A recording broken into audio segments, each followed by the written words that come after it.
On this month's 1916 Excelsior ride, we will hear a little about the automobile's impact on California, with a few excerpts from the story behind the current exhibit at the Museum of the San Ramon Valley as we ride down what was once Highway 21.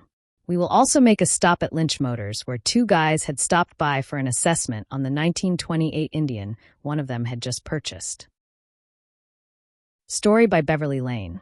If ever there was a change in California life, it was the 20th century advent of the automobile. Henry Ford's first Model T rolled off his new assembly lines in 1908, and in no time, mobility possibilities were altered forever.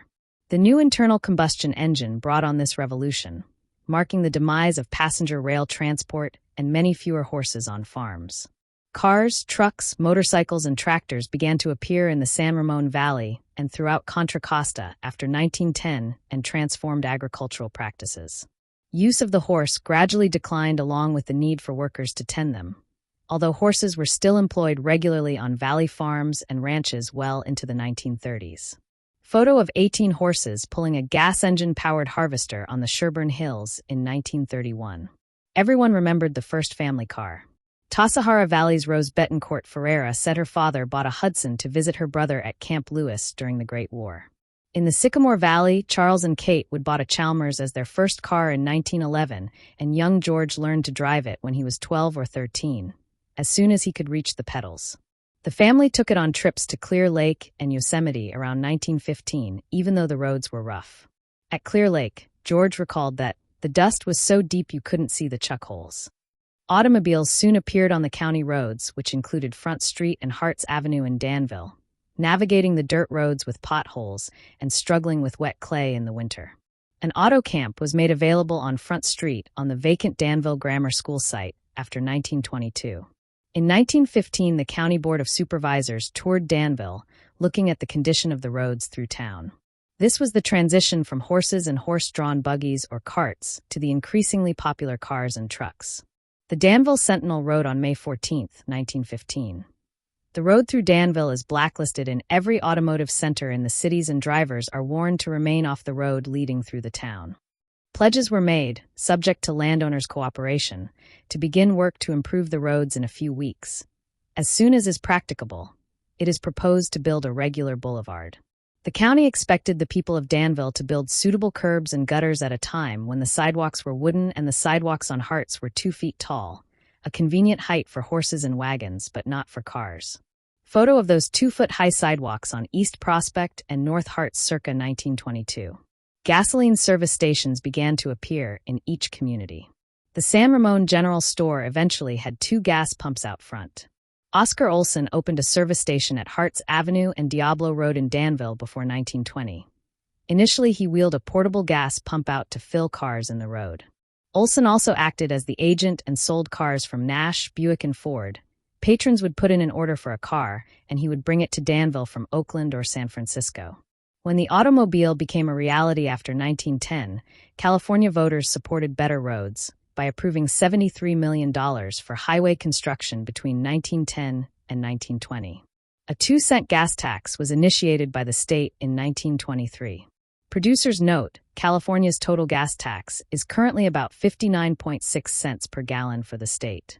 This is on top of a federal tax of 18.4 cents and various other taxes and fees related to greenhouse gas emissions, fuel programs, and the sales tax. The total cost of taxes and fees on a gallon of gas in California can reach approximately $1.18. Danville's Grange master William Stewart was responsible for laying out most of southern Contra Costa's main roads. Finally, the road from Walnut Creek to Danville was paved, one of the first in the county. Initially, the pavement ended abruptly south of town. In 1926, a Los Angeles Times article said it all. Our forefathers in their immortal independence set forth the pursuit of happiness as an inalienable right of mankind, and how can one pursue happiness by any swifter and surer means than by the use of the automobile? The road we know today as Danville Boulevard, Harts Avenue, and San Ramon Valley Boulevard became State Highway 21 in 1935 and kept that designation until the I-680 freeway opened in 1964 to Danville and 1966 to Dublin. The new freeway led to increased development throughout the valley. San Ramon Valley population was 4,630 in 1950. 25,899 in 1970 and 85,000 in 1990.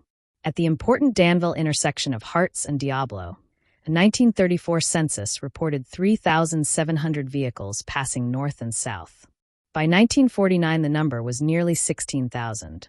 In July of 1956, there were 27,000 vehicles. Little surprise that, when the valley's first traffic signal appeared in 1972, it was located at that intersection. Photo from Dan Cummins. We have reached our destination, the Museum of the San Ramon Valley in Danville, which is presenting the road ahead, the automobile's impact on California until June 8, 2025. Hope you get a chance to visit.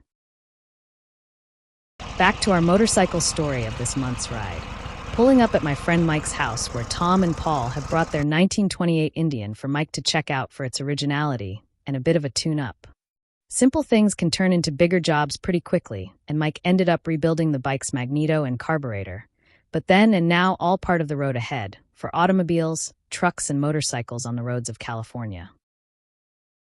Many thanks to the author Beverly Lane for her story from which these excerpts were taken, the folks at the Museum of the San Ramon Valley, the members of the Danville and 68024 Corridor History Groups, the CCCHS, and the web for additional photos and the video.